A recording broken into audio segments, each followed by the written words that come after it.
반갑습니다. 하나님의 은혜와 사랑이 이 시간 CTS 시청자를 비롯한 모든 분들에게 임하시길 바랍니다. 인생 살면서 우리가 늘 행복한 일만 있었으면 좋겠습니다만 사실은 그렇지 못할 때가 참 많죠. 신앙생활하면서 힘이 드는 이유는 하나님께서 왜 우리 인생에 어려움을 주시고 그 어려움의 끝이 언제인지 또 나를 위한 하나님의 계획을 명확히 알지 못하기 때문입니다.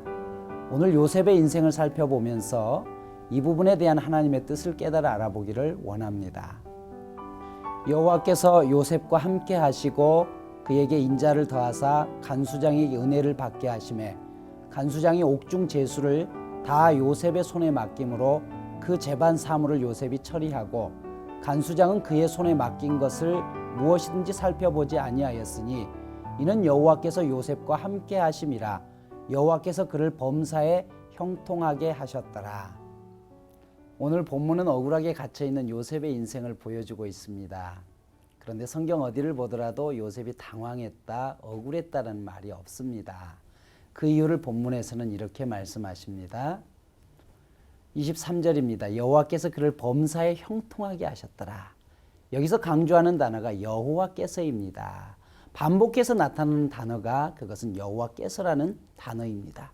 감옥에 갇혀 있는데 형통하게 하셨다라고 말씀합니다. 형통이라고 한다면 우리의 생각에는 금방 풀려 나오는 것이 형통이라고 생각합니다. 그런데 요셉에게 이런 은혜는 없었습니다.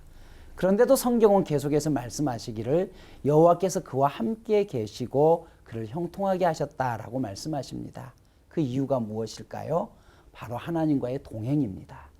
형통이란 아무리 앞에 장애물이 있더라도 하나님의 동행을 믿고 그 장애물을 뚫고 나가는 것을 말합니다. 감옥은 절망의 자리였죠. 하지만 그곳에 하나님이 함께 계심을 믿기에 그 감옥도 축복의 장소가 되었습니다. 피터 허시가 쓴 성공을 디자인하라는 책에 나오는 예화입니다. 미국에 몸이 약했던 한 남자가 있었습니다. 자신의 집 앞에 큰 바위가 있어서 출입을 하는데 너무 힘들어서 하나님 앞에 기도합니다. 하나님, 이 바위를 없애주세요. 그러자 하나님께서 그 바위를 밀어라라고 이야기를 하죠. 8개월 동안 하나님의 약속을 믿고 바위를 밀었습니다. 하지만 지난 8개월 동안 단 1cm도 바위는 움직여지지 않았습니다.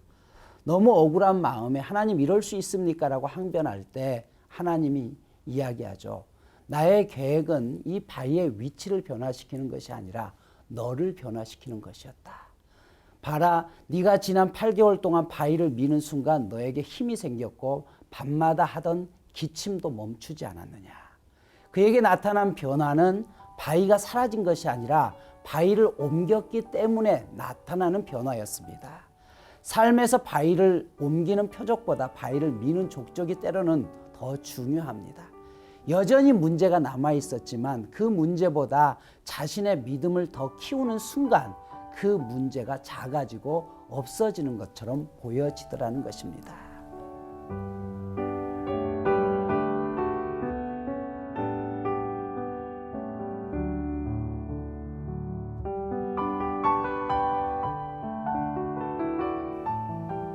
사랑하는 여러분, 우리가 살아가는 동안 여전히 수없이 많은 문제를 만나게 됩니다.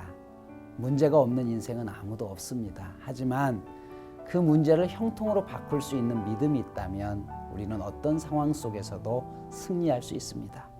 오늘도 내 삶의 현장에서 함께 동행하시는 그 하나님을 믿음으로 받아들이시길 바랍니다. 하나님을 신뢰하는 사람만이 동행할 수 있습니다.